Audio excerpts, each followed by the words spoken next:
Hello guys, দেখতে পাচ্ছ আমি আবার আজকে একটা ব্লগ নিয়ে হাজির হয়েছি তোমাদের সঙ্গে। আজকে হচ্ছে আমাদের বাড়ি পান্তা পুজো, তাই এখন বিকেল থাকতে আমার বাবা বসে গেছে সজনের শাক ছাড়াতে।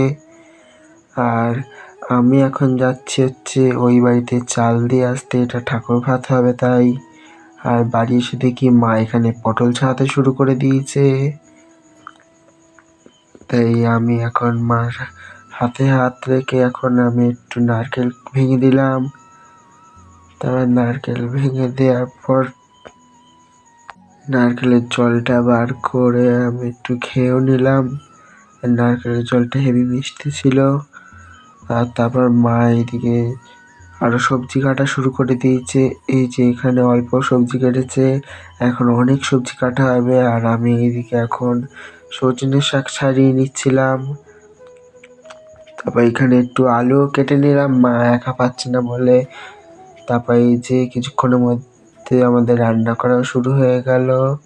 এই যে আমার পিসি এসেছে আজকে রান্না করতে, মা একা সব পারবে না। আর পিসি বলছে আমার ভিডিও করিস না। আর তারপর একে একে সব কিছু ভাজা শুরু হয়ে গেছে। এই যে এখন ভেজে নিচ্ছে যে কুমড়ো, এইভাবে আমাদের 9 রকম ভাজা হবে। তারপরে সজনে শাকারে সবই ভাজা হবে। আর এখন আমার পিসি লাল লাল করে কুমড়োগুলো ভেজে নিল। আর এখন ভেজে নিচ্ছে হচ্ছে আলু। আর এইদিকে আমার বাবা বসে গেছে এখন নারকেল কুটতে। এই যে নারকেল ভেঙে দিয়েছিলাম সেগুলো করে নিল। আর এখন আমার পিসি ভেজে নিচ্ছে বেগুন। এই বেগুন ভাজার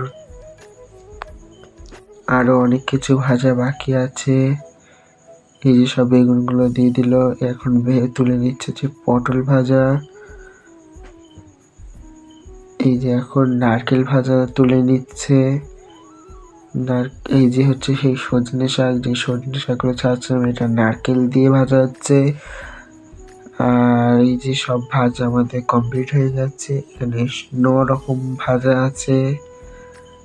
আর এই যে নারকেল ভাজা, এই যে আমার ফেভারিট শাক ভাজা। আর এখানে 1 গামলা ভাত রয়েছে, আর এখানে 1 হাঁড়ি ভাত রয়েছে। এইগুলো পান্তা করা হবে। আজকের ভিডিওটা এই পর্যন্ত, টাটা।